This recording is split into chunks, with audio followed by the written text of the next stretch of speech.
Hariom. The foremost quality of a human being and a spiritual seeker is objectivity. To practice objectivity, the best way is to first understand what objectivity is and then later on try to develop it.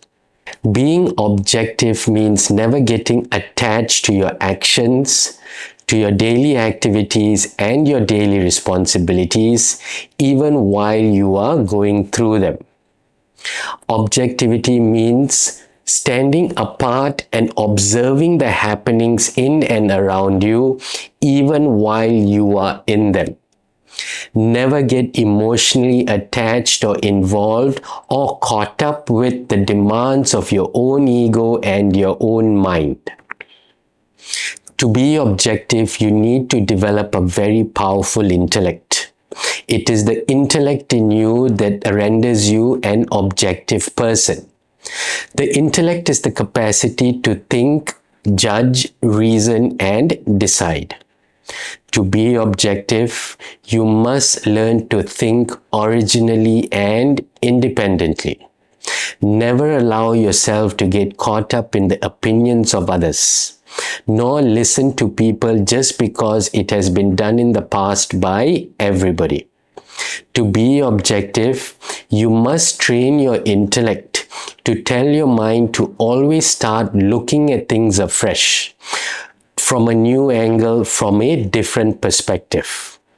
To be objective, never allow your own mind to dictate the actions that you're performing and the type of life that you want to lead. It is your intellect that should be in the driving seat of your personality. Vedanta is a subject that helps you develop your intellect. The more powerful your intellect is, the more objective you become. The more objective you are, the more peaceful you are, the more successful you are, and the more you live in harmony with others and the world around you. The key points from the topic Objectivity in Life from the book The Fall of the Human Intellect. Number 1. Avoid following a herd instinct. We generally tend to think, feel, and function based on what others have done in the past or are doing in the present. This is detrimental to the development of the intellect. Number 2. Train your mind to start afresh. There is a general tendency to get attached to our preconceived ideas and our own way of thinking.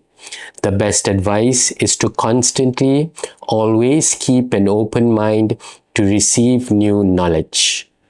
Number 3. Don't let others think for you. Take the advice of others.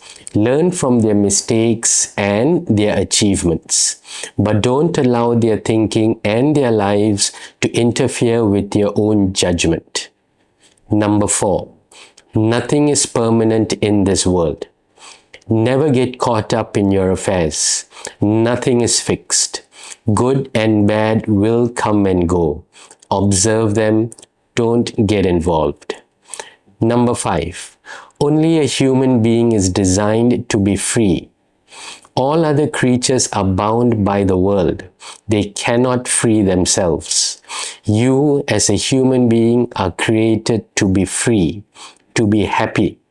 Make use of this opportunity to liberate yourself from the mental agitations and all the challenges of the world.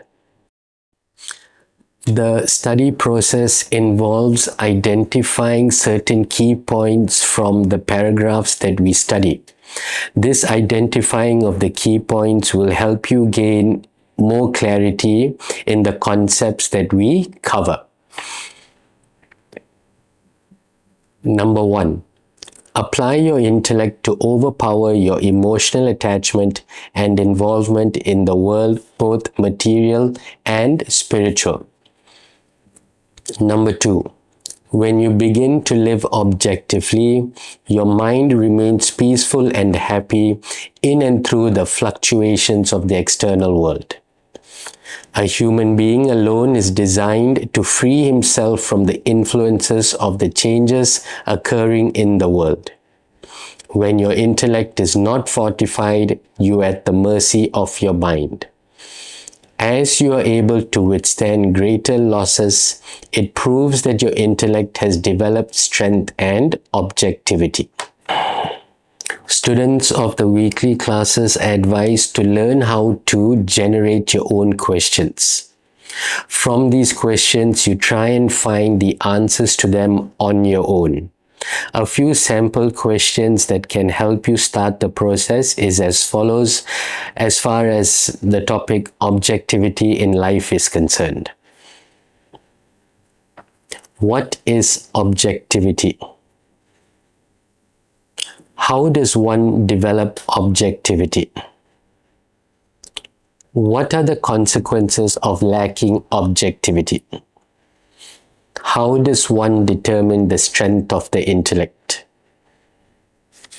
Hari Om, and we'll see you in the next class when we cover the next topic, how to relate to the world.